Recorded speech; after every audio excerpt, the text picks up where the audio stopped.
గురుగారు, శివధనస్సును ఒంటి చేత్తో కదల్చగలిగినటువంటి సీతాదేవిని రావణుడు ఎలా అపహరించగలిగాడు? ఆ సమయంలో వారిద్దరి మధ్యన సంభాషణ ఏమైనా జరిగిందా? శ్రీరామ జయం. సీతాదేవి శివధనుస్సును లేక దేవరాజుని కారణంగా న్యాసంగా జనకుని రాజ్యం అక్కడ ఉంచినటువంటి ఈ ధనుస్సు ఉన్న పేటికను కదిల్చినట్లుగా ఎక్కడా చెప్పబడలేదు. వాల్మీకి రామాయణంలో ఈ వృత్తాంతం లేదు. మహర్షి వాల్మీకి ఈ సన్నివేశాన్ని రచించలేదు. అపారమైనటువంటి భక్తితో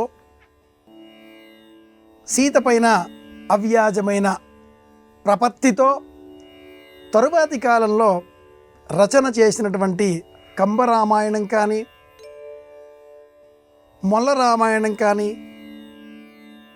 ఏకనాథ రామాయణం కానీ, రంగనాథ రామాయణంలో కూడా ఈ సన్నివేశాన్ని మనం గమనించవచ్చు. వాల్మీకి మహర్షి ఈ దృశ్యాన్ని చిత్రీకరించలేదు. అలాగే శివధనుస్సు రాజ్యంలో ఉన్నది. ఇక్కడ ఈ ధనుస్సు ఉన్నది చూద్దాం అంటూ విశ్వామిత్రుడు రాజకుమారులను వెంట పెట్టుకొని తీసుకొని వచ్చాడు. అక్కడ స్వయంవరం లేదు. రాజకుమారుల శక్తి పాఠవాలు ప్రదర్శించడం లేదు. సీతాదేవి ఒక్క చేతితో ధనుస్సు ఉన్న పేటిక కింద బంతి పడితే ఆ పేటికని ఇలా జరిపి అలా బంతి తీసుకుపోయిన దృశ్యం వర్ణింపబడి ఉండలేదు. రావణుడు కూడా వచ్చి ప్రయత్నం చేసి విఫలమైనట్లుగా కూడా శ్రీరామాయణం చెప్పదు. కానీ సీతాపహరణ సమయంలో మట్టుకు సీత రావణుల మధ్యన సంభాషణ చేసుకుంటుంది. శ్రీరామాయణంలో లక్ష్మణ రేఖలు లేవు. ఒక్క భస్మధారిగా చేతిలో భిక్షాపాత్ర పట్టుకొని రావణుడు వచ్చి భిక్షాందేహి అనగానే సీత గౌరవ పురస్సరంగా అతిథి మర్యాదలతో ఆశ్రమంలోనికి రండి అని ఆహ్వానిస్తుంది. పట్టు చీర ధరించి ఉన్నది.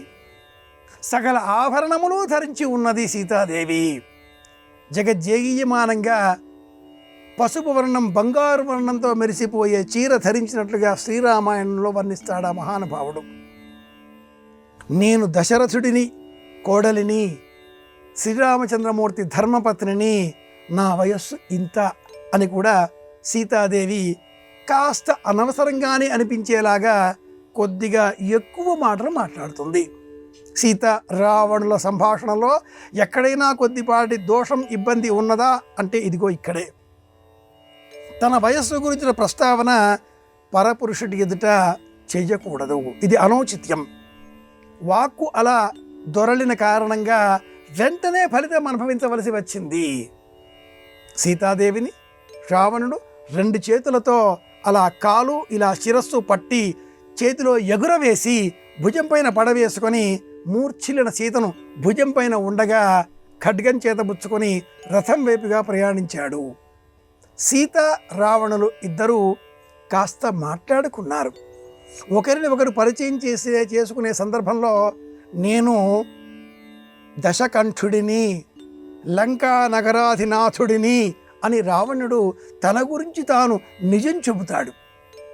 సీత కూడా నేను దశరథుడి కోడలిని అని తన పరిచయం కూడా చేసుకుంటుంది. సీత ఉద్దేశ్యం ఏమిటి ఇక్కడ అంటే, ఆ రావణుడు ఏ విధంగానైనా తనను అపహరిస్తే కానీ సత్వరూపుడైనటువంటి ఆ రామచంద్రమూర్తికి ఆగ్రహం రాదు.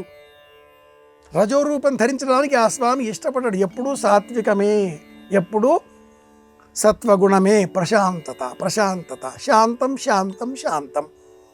ఎత్తుకుపోతే కానీ రావణ సంహారం కాదు కదా.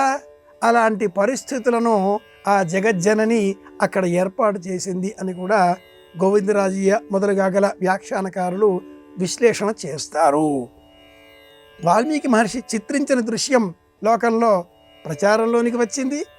వాల్మీకి మహర్షి చిత్రించిన దృశ్యం లోకంలో అంతర్ధానమైంది. ఇది ఆశ్చర్యం.